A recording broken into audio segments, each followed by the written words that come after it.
Hello friends, welcome to my YouTube channel smart Aiko platform.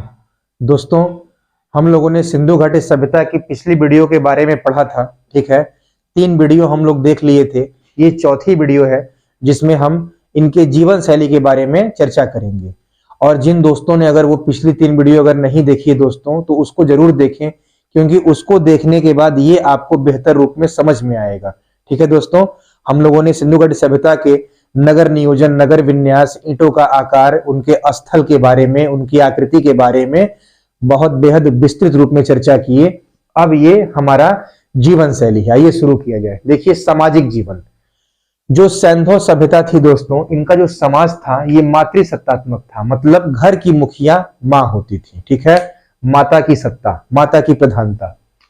सैंधव समाज क्या था? संयुक्त प्रणाली था, मतलब यहाँ एकल परिवार नहीं था, ज्वाइंट फैमिली थी, संयुक्त परिवार था दोस्तों। ठीक, सैंधव समाज में 4 वर्ग थे: विद्वान, योद्धा, व्यापारी, शिल्पी और श्रमिक। ठीक है, ये बहुत पूछता है, इसको आप जरूर याद रखिएगा कि जाति और वर्ण का तो उल्लेख नहीं आता, लेकिन 4 कैटेगरी से ये लोग परिचित थे। तो विद्वान था, योद्धा और आपका व्यापारी और शिल्पी और श्रमिक। ठीक है, स्त्री पुरुष दोनों श्रृंगार प्रिय थे, दोनों आभूषण के शौकीन होते थे दोस्तों सिंधु घाटी सभ्यता के लोग। और सभ्यता के निवासी बड़े शांत प्रिय थे। शाकाहारी और मांसाहारी ये लोग दोनों थे, नॉन वेजिटेरियन एंड वेजिटेरियन। ठीक है दोस्तों, पर्दा प्रथा भी थी और वैश्यावृत्ति भी थी। पूछेगा आपसे, सिंधु घाटी सभ्यता में पर्दा प्रथा और वैश्यावृत्ति बिल्कुल कथन कांड में आता है, तो हाँ थी, पर्दा प्रथा भी थी और वैश्यावृत्ति भी थी। सिंधुवासी, ये सब दोस्तों लोग सोचेंगे कि ऑप्शनल कैसे पूछेगा, आजकल स्टेटमेंट वाले क्वेश्चन आते हैं, कथन और कारण, इसलिए आपका कॉन्सेप्ट क्लियर रहना चाहिए कि हाँ ये सारी बातें थी। सिंधुवासी दूध, दही और घी के प्रयोग से भी परिचित थे। ठीक है, मिठास के लिए ये लोग शहद का प्रयोग करते थे। ठीक है दोस्तों, ये लोग लोहे, तलवार, गन्ने का इन लोगों का पता नहीं था, इससे ये लोग मतलब इनको ज्ञान नहीं था इस चीज का। सैंधव सभ्यता में 3 प्रकार का समाधान देखने को मिलता है: पूर्ण समाधिकरण, आंशिक समाधिकरण और दाह संस्कार। अब आइए को समझाते हैं। पूर्ण समाधिकरण का मतलब कि कोई भी अगर व्यक्ति मर गया तो उसके शव को दफना दिया जाए कब्र में, मिट्टी के अंदर, तो वो था पूर्ण समाधिकरण।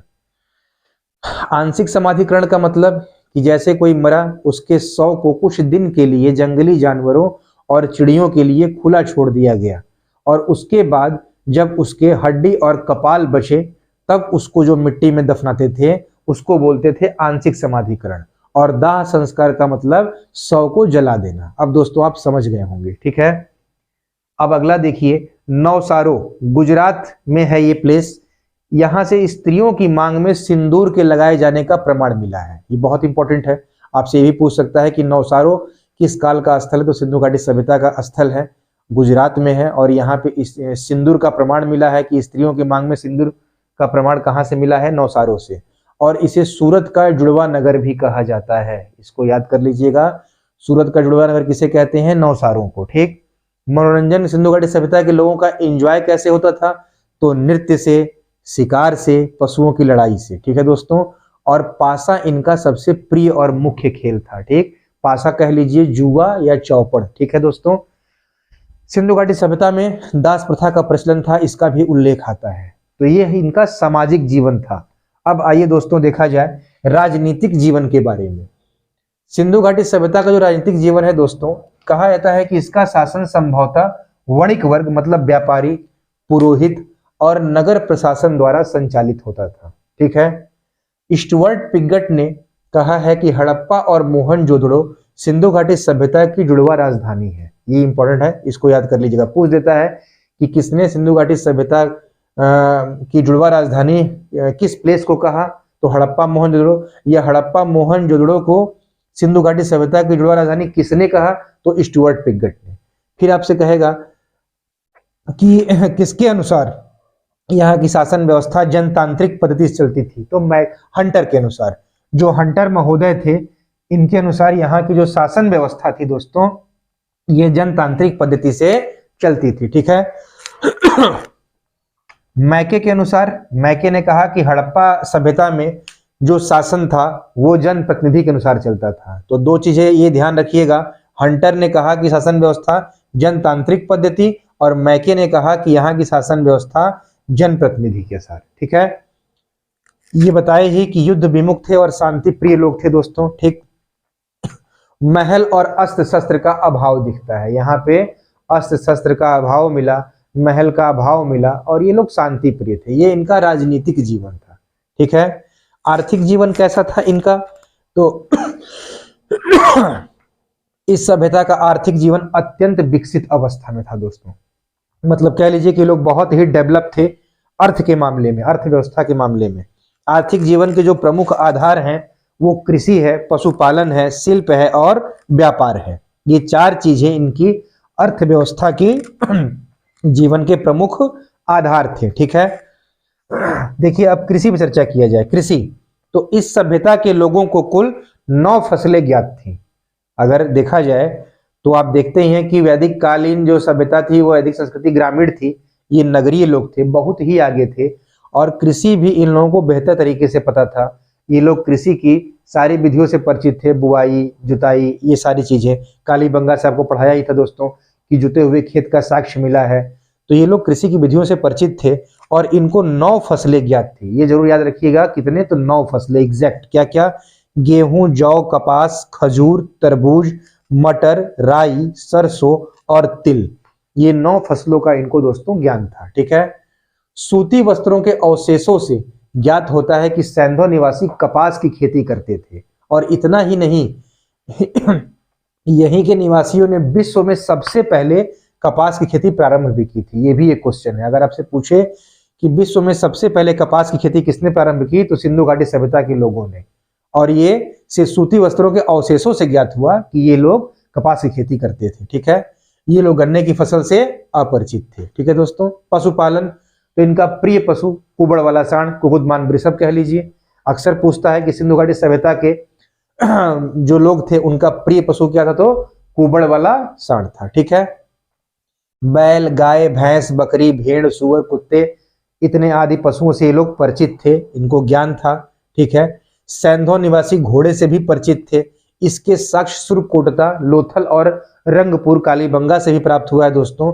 वहां घोड़े के अस्थि पंजर मिले हैं, तो इसलिए ये पता था कि लोग घोड़े से परिचित थे। लेकिन ये घोड़े से केवल परिचित थे, उनके प्रयोग, ये इतना महत्वपूर्ण पशु है अभी ये नहीं जानते थे। इसका ज्ञान इन लोगों को मतलब वैदिक काल के मानवों को हुआ। यहाँ के लोग बस परिचित थे घोड़े से, और इसका एविडेंस भी मिला है, ठीक है, सुरकोटा, लोथल और रंगपुर से। शिल्प और उद्योग धंधे की बात करें तो इस सभ्यता का सबसे प्रमुख जो उद्योग था दोस्तों, सूती वस्त्र उद्योग। क्योंकि कपास की खेती करते थे तो इनका प्रमुख उद्योग सूती वस्त्र था। और मिट्टी के बर्तन भी इनके थे, शिल्पकारी। तो मिट्टी के बर्तन बनाने का शिल्प भी अत्यंत विकसित था। ये इनका उद्योग धंधा था दोस्तों। अब जाहिर सी बात है कि उद्योग होगा तो व्यापार भी होगा। तो इनके व्यापार 4 जगह से मिलते हैं, पश्चिम एशिया, मध्य एशिया, ईरान और अफगानिस्तान, ठीक है दोस्तों। ये बड़ी बात आप याद रखिएगा कि इस सभ्यता के लोग व्यापार में मोहरों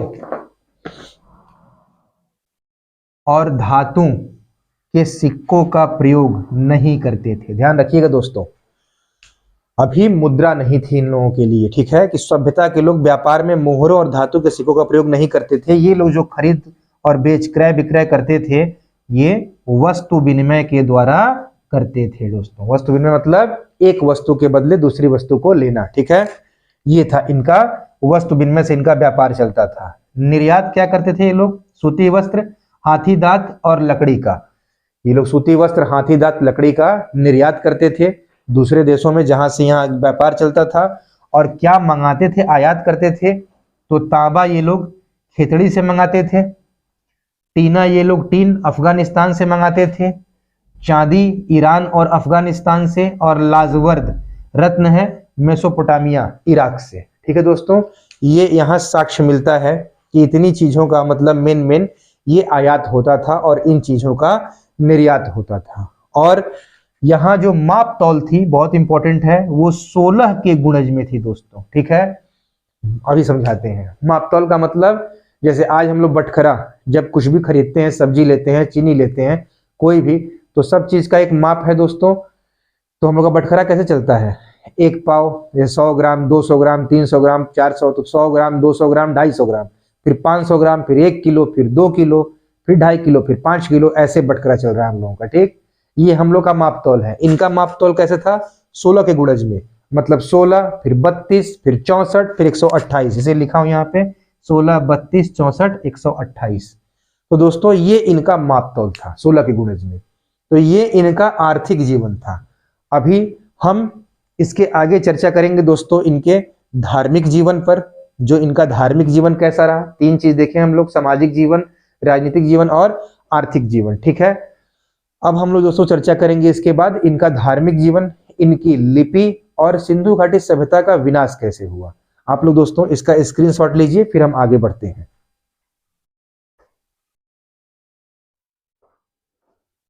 आइए फ्रेंड्स, आप लोगों ने स्क्रीनशॉट ले लिया। अब हम आगे बढ़ते हैं धार्मिक जीवन में।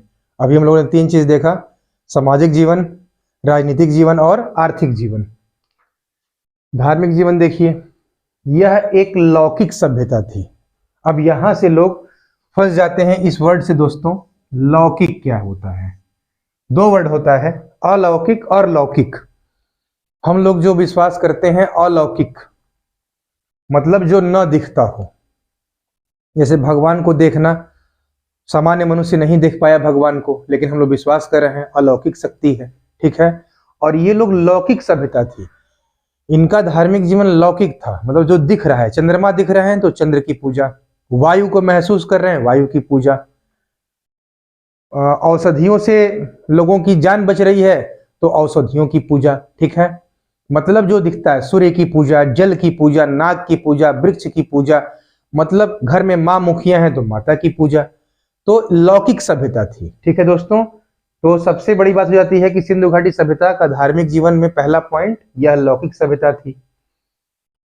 धरती को उर्वरता की देवी मानते थे और उसी के रूप में इसकी पूजा करते थे, क्योंकि हड़प्पा से एक पौधे को दिखाया गया है एक औरत के गर्भ से निकलते हुए। ये प्रतीक दिया गया है कि पृथ्वी, एक तरह से वो पृथ्वी की प्रतिमा को इंगित किया गया है कि ये उर्वरता की देवी है। और ये कहां से मिला है? तो हड़प्पा से मिला है। ठीक है दोस्तों, धरती को उर्वरता की देवी के रूप में लोग पूजते थे और इसका एविडेंस हड़प्पा से मिला है। ठीक, उसमें एक औरत के गर्भ से पौधे को निकलते हुए दिखाया गया है। और इसकी समानता मिस्र के लोग नील नदी की देवी आइसिस की पूजा करते थे। इसकी समानता की गई है कि जिस प्रकार हड़प्पा के लोग धरती को उर्वरता की देवी मानते थे, उसी प्रकार जो मिस्र के लोग हैं वो नील नदी की देवी आइसिस को मानते थे और उनकी पूजा करते थे। तो क्वेश्चन पूछ सकता है कि आइसिस कौन है? तो नील नदी की देवी, जो मिस्र के लोग उनको पूजा करते थे। ठीक है, तो ये इनसे समानता की गई है। अगला, मातृदेवी की पूजा का प्रमाण मोहनजोदड़ो से मिलता है कि मातृदेवी की पूजा होती थी। ठीक है दोस्तों, यह एक ईश्वरीय सत्ता में विश्वास रखते थे जिसके 2 रूप थे, एक थे परम पुरुष और एक परम नारी।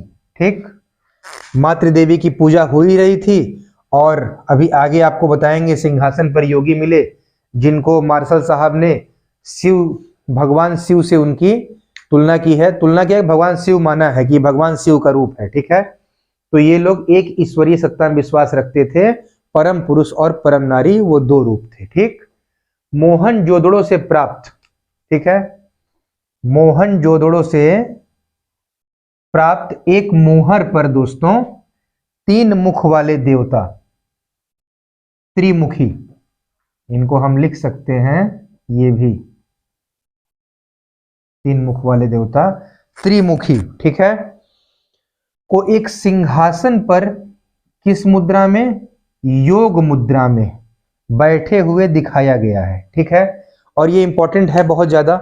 कहां से दिखा है? तो मोहनजोदड़ो से प्राप्त एक मोहर पर। ठीक, क्या मिला है? तो त्रिमुखी, 3 मुखी देवता एक सिंहासन पर योग मुद्रा में बैठे हैं और उसके दाहिने तरफ एक हाथी, एक बाघ और बाईं तरफ एक गैंडा, एक भैंसा। 4 पशु हैं, हाथी है, बाघ है, गैंडा है, भैंसा है। हाथी, बाघ, गैंडा, भैंसा। तो दाहिने तरफ एक हाथी, एक बाघ और बाईं तरफ एक गैंडा और एक भैंसा, और योगी की योग मुद्रा में बैठे हुए 3 मुख वाले देवता। और ये कहां से मिला है मोहर? तो मोहनजोदड़ो से। ठीक है दोस्तों, याद रहेगा आपको। उसके बाद इसको मार्शल महोदय ने किससे इंडिकेट किया है? शिव का आदि रूप बताया है, ये शिव के आदि रूप है। ठीक, तो यहां तक आप बात समझिए कि मोहनजोदड़ो से प्राप्त एक मोहर पर 3 मुख वाले देवता एक सिंहासन पर योग मुद्रा में बैठे हैं। उनके दाएं तरफ एक हाथी, एक बाघ, और बाएं तरफ एक गैंडा और एक भैंसा है। ठीक, मार्शल महोदय ने इसे शिव का आदि रूप बताया है। सिंधु घाटी सभ्यता के लोग प्रजनन शक्ति की पूजा करते थे। प्रजनन शक्ति का मतलब दोस्तों लिंग और योनि की पूजा। ठीक है, ये देवताओं को प्रसन्न करने के लिए पशु बलि और नर बलि दोनों देते थे।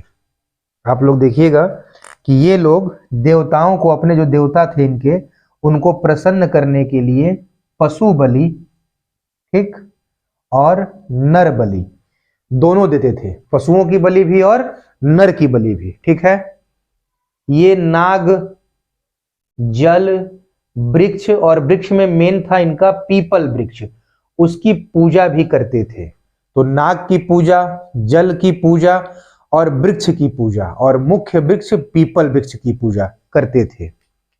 ये पशु पूजा भी करते थे। कुबड़दार बैल बताए ही इनका प्रिय पशु था, कुबड़ वाला बैल, उसकी ये पूजा करते थे। एक तरफ ये पशु बलि करते थे तो एक तरफ पशु की पूजा भी करते थे। सिंधु सभ्यता में किसी भी मंदिरों के अवशेष नहीं मिले हैं, ये बहुत इंपॉर्टेंट है, आप लोग इसको जरूर याद रखिएगा। मंदिर बनाने की कला का जन्म गुप्त काल से शुरू हुआ, इसीलिए गुप्त काल को भारतीय इतिहास का स्वर्ण युग कहा जाता है। आगे आपको हम पढ़ाएंगे, अब तो चैप्टर वाइज सब चल रहा है। आज साइंस भी आप लोग घबराइएगा मत, बायोलॉजी की वीडियो जो अभी एंड हुई है तो पूरी एंड नहीं हुई है, अभी 3-4 टॉपिक बाकी हैं, तो 3-4 टॉपिक उसके मैं कवर कराऊंगा। कोई भी विषय छूटेगा नहीं, 1 बाय 1 सब चलता रहेगा। आप लोग बस मन से पढ़िए दोस्तों, मन लगा के पढ़िए, सारी वीडियो देखिए, एक वीडियो को 2-3 बार देखिए, फिर देखिए, वो विषय आपकी मुट्ठी में होगा। फिर आपको लगेगा कि मैं सारे ऑब्जेक्टिव अब करने लायक हूं, और आराम से आपको एक आप अंदर से कॉन्फिडेंस आएगा कि नहीं हम भी कर सकते हैं। और 2-3 बार देखेंगे हर एक वीडियो को तो आपको याद होने लगेगा, बातों को आप समझने लगेंगे। ठीक है, तो देखिए, और बहुत लोगों का ये भी कमेंट आया कि सर छोटा दिखाई देता है, तो आप जान जाइए कि इसमें ऑप्शन भी होता है। अब तो यूट्यूब आपका अपडेट हो चुका है, आप जितना चाहें उतना जूम कर लीजिए।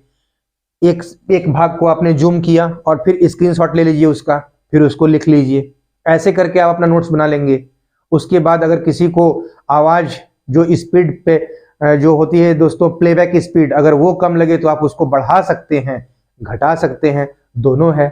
और 720 पिक्सल पे आप देखेंगे तो एकदम आपको एकदम क्लियर नजर आएगा, धुंधला भी नजर नहीं आएगा। ठीक है, आइए आगे बढ़ते हैं।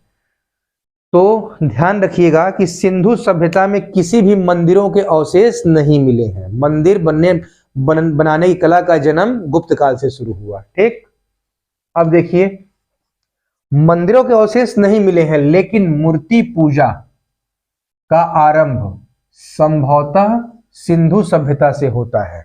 मूर्ति पूजा तो शुरुआत यहीं से हो जाती है। ठीक है, सिंधु सभ्यता के लोगों में योग साधना का भी महत्व था। ये लोग योग किया करते थे, ये लोग अंधविश्वासी थे। ठीक है, बताया था आप लोगों को कि ये लोग इस मानने में इतने बुद्धिमान थे कि घर दूर दूर बनाते थे कि पसवा में जाइब तो कोनो टोना कह दी है।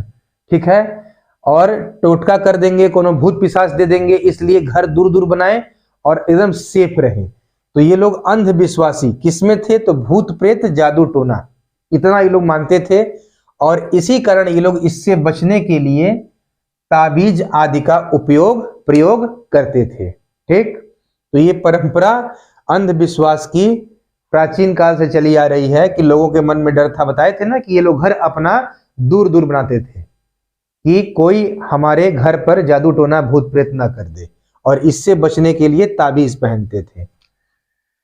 सूर्य पूजा देख लीजिए, आज की देन नहीं है, ये उस समय से शुरुआत हुई है सूर्य पूजा, और सूर्य पूजा से ही अनुमान लगाया जाता है कि उसी का चिन्ह है स्वास्तिक। स्वास्तिक चिन्ह का अनुमान सूर्योपासना से लगाया गया है। तो सूर्य पूजा, स्वास्तिक चिन्ह, ये सिंधु सभ्यता की देन है। और कहां से मिला है? तो मोहनजोदड़ो से। आपसे पूछेगा कि स्वास्तिक चिन्ह जिसका अनुमान लगाया गया है सूर्य पूजा से, इसका प्रमाण कहां से मिला हड़प्पा सभ्यता में? तो मोहनजोदड़ो से। ये सिंधु सभ्यता की देन है, ठीक है। लोथल और कालीबंगा से मैंने आपको पढ़ाया ही था कि अग्नि के हवन कुंड के प्रमाण मिले हैं। तो ये आप लोग देखें कि सिंधु घाटी सभ्यता का ये धार्मिक जीवन था, ठीक। आइए एक बार रिकॉल कर लिया जाए। यह लौकिक सभ्यता थी, जो दिखता था उसे विश्वास करते थे, धरती को उर्वरता की देवी मानकर उसकी पूजा करते थे। इनके हड़प्पा से एक मुहर भी प्राप्त हुआ है जिसमें एक नारी को उसके गर्भ से पौधे को उगते हुए दिखाया गया है, पृथ्वी की प्रतिमा को इंगित करता है वो। और इसकी समानता लोग वैसे ही करते हैं जैसे मिस्र के लोग नील नदी की पूजा करते थे आइसिस देवी के रूप में। वो नील नदी की देवी मानते थे आइसिस को, ठीक है। मातृ देवी की पूजा के प्रमाण मिले हैं मोहनजोदड़ो से। यह लोग एक ईश्वरीय सत्ता में विश्वास करते थे और उसके दो रूप मानते थे, परम पुरुष परम नारी। फिर मोहनजोदड़ो से प्राप्त एक मुहर पर आपको 3 मुख वाले देवता को एक सिंहासन पर योग मुद्रा में बैठे हुए दिखाया गया है, ठीक। जिसके दाहिने तरफ एक हाथी, एक बाघ और बाईं तरफ एक गैंडा और एक भैंसा। मार्शल महोदय ने इसे आदि शिव का रूप बताया है, ठीक है। ये लोग प्रजनन शक्ति की पूजा भी करते थे, लिंग योनि पूजा, नाग पूजा, जल पूजा, वृक्ष पूजा, वृक्ष में पीपल की पूजा करते थे, ठीक है। ये लोग देवताओं को अपने प्रसन्न करने के लिए पशु बलि और नर बलि भी देते थे, पशु पूजा भी करते थे। एक तरफ पशु बलि तो एक तरफ पशु की पूजा भी होती थी, जिसमें इनका प्रिय पशु कुबड़दार बैल था। और सिंधु सभ्यता में किसी मंदिर के अवशेष नहीं मिले हैं, लेकिन मूर्ति पूजा का आरंभ संभवतः सिंधु सभ्यता की ही देन है, यहीं से शुरुआत होती है। और सिंधु सभ्यता के लोगों में योग साधना का भी महत्व था, और ये लोग अंधविश्वासी थे, भूत प्रेत जादू टोना में विश्वास रखते थे और उससे बचने के लिए ताबीज का प्रयोग करते थे। सूर्य पूजा और स्वास्तिक चिन्ह जो हड़प्पा से मोहनजोदड़ो से मिला है वो सिंधु सभ्यता की देन है, ठीक है। इसका प्रमाण कहाँ से मिलता है स्वास्तिक चिन्ह का? मोहनजोदड़ो से, जिससे सूर्योपासना का अनुमान लगाया जाता है कि स्वास्तिक का चिन्ह किस लिए यूज होता था, तो सूर्य की पूजा के लिए, ठीक है। तो ध्यान रखिएगा, स्वास्तिक जो आज से बना नहीं आ रहा, पहले से बना आ रहा है आपके स्वास्तिक का चिन्ह, ये स्वास्तिक, ठीक है। तो ये स्वास्तिक कहां से बना आ रहा है? ये आज से बना नहीं आ रहा है, ये स्वास्तिक चिन्ह आपका सिंधु घाटी सभ्यता की ही देन है। और उस समय ये किस लिए करते थे? तो सूर्य की पूजा करने के लिए, ठीक। और लोथल और कालीबंगा से अग्निकुंड के प्रमाण मिले हैं। अब आइए इनकी लिपि, यह बच गया था। सिंधु घाटी सभ्यता की लिपि कैसी है, जिसको हम लोग आज तक पढ़ ही नहीं पाए। जो वहां खुदाई में चीजें मिली, अवशेष मिले, उसी के आधार पे हम लोग आज इतना सब जानते हैं। इनकी लिपि को नहीं पढ़ पाए। ये लोग आप पढ़े लिखे बहुत थे, लेकिन इसको हम लोग इसीलिए आद्य ऐतिहासिक काल में रखते हैं, क्योंकि आपको डेफिनेशन बताया ही था कि आद्य ऐतिहासिक काल उस काल को कहा जाता है जिसमें लिपि तो है लेकिन आज तक उसको हम लोग पढ़ ही नहीं पाए, ठीक। तो सिंधु सभ्यता की लिपि क्या थी, ये क्वेश्चन बनता है। भाव चित्रात्मक, ठीक। और यह लिपि दाईं से बाईं ओर लिखी जाती थी। मान लीजिए कि यह सिंधु घाटी सभ्यता की लिपि है, तो स्टार्ट हो रहा है दाईं से बाईं ओर, और फिर जब अभिलेख एक से अधिक पंक्तियों का होता था तो फिर बाईं से दाईं ओर, फिर दाईं से बाईं ओर, फिर दाईं से बाईं, बाईं से दाईं, बाईं से दाईं, दाईं से बाईं, ये ऐसे चलता था, ठीक है। दाएं से बाएं, बाएं से दाएं, दाएं से बाएं, बाएं से दाएं, ऐसे इन लोगों का लिपि लिखने का ये था स्क्रिप्ट, कि इनकी लिपि भाव चित्रात्मक और दाईं से बाईं ओर। और जब अभिलेख एक से अधिक पंक्तियों का, तो पहली पंक्ति बताया ही, पहली पंक्ति क्या है? दाईं से बाईं ओर, और फिर दूसरी पंक्ति बाईं से दाईं ओर, फिर दाईं से बाईं ओर, फिर बाईं से दाईं, फिर दाईं से बाईं, बाईं से दाईं, ऐसे ये चलता था। और इसको क्या बोलते हैं? तो इसको बोलते हैं बुस्ट्रोफिडन, हिंदी में गोमूत्रिका पद्धति। ये जरूर याद रखिएगा कि सिंधु घाटी सभ्यता की लिपि जो दाएं से बाएं और बाएं से दाएं लिखते थे, इसको क्या कहा गया है? तो बुस्ट्रोफिडन गोमूत्रिका पद्धति, ठीक। इस लिपि में कुल 400 से 500 पिक्टोग्राफ हैं। चित्राक्षर। जैसे अगर दोस्तों मान लिया जाए तो ऐसे यहां समझिएगा 400 से 500 चित्राक्षर हैं, आपको बखूबी समझ में आ जाएगा। आज हम लोग उसका प्रयोग करते हैं व्हाट्सएप पे इमोजी के रूप में, ठीक है। जैसे अब ये है, ये है, ये है, ये। अब देखिए अब क्या है, एक भाई साहब स्माइल कर रहे हैं, एक साइलेंट है, एक बहुत गुस्से में उदास लग रहे हैं और एक बहुते दांत दिखा रहे हैं, ठीक है। तो ये क्या दिख रहा है, ये एक तो आपका भाव दिखा रहा है, इमोशन, और भाव चित्रात्मक पिक्चराइज है, पिक्टोग्राफ। तो माना जाता है कि एक ऐसी ही लिपि थी जिसमें भाव, जैसे व्हाट्सएप पे हम लोग इमोजी भेजते हैं, भाव भी था और चित्र भी था, भाव चित्रात्मक, ठीक। और इनकी लेखन पद्धति को हम लोग बुस्ट्रोफेडन गोमुद्रिका पद्धति कहते थे। और इस लिपि में कुल 400 से 500 तक चित्राक्षर पिक्टोग्राफ पाए गए हैं। इंपॉर्टेंट बात यहां क्या है कि सैंधो लिपि में सबसे ज्यादा अंग्रेजी के यू अक्षर का चित्र प्राप्त हुआ है। अगर आपसे क्वेश्चन करे कि सिंधु घाटी सभ्यता की लिपियों में जो पिक्टोग्राफ पाए गए हैं उसमें सबसे अधिक अंग्रेजी के किस अक्षर का प्रयोग हुआ है या लिपि को कौन सी अक्षर सबसे अधिक मिली है, तो आप क्या बताएंगे, यू अक्षर का चित्र सबसे अधिक प्राप्त हुआ है, ठीक है। इसी प्रकार लिपि के रूप में प्रयुक्त जीवों में, तो जो जीवों का चित्र था उसमें सबसे अधिक मछली के चित्र का प्रयोग मिलता है। तो अगर आपसे कहे तो अंग्रेजी में यू का चित्र और लिपि के रूप में प्रयुक्त जीवों के चित्रों में सबसे अधिक मछली के चित्र का प्रयोग मिलता है, ठीक। तो ये था सिंधु घाटी सभ्यता की लिपि, आप समझ गए होंगे। अब आता है, लास्ट चल रहा है हम लोगों का, ये लास्ट वीडियो ही है, सिंधु घाटी सभ्यता यहां से खत्म। सिंधु सभ्यता का पतन कैसे हुआ, उसके कई कारण हैं और सबने अपना अपना मत दिया। तो आइए देखा जाए। बाढ़ सबसे पहला, देखिए प्रभावी कारण और प्रधान कारण सबसे यही माना जाता है कि सिंधु घाटी सभ्यता का विनाश बाढ़ के द्वारा हुआ था, ये प्रधान कारण है।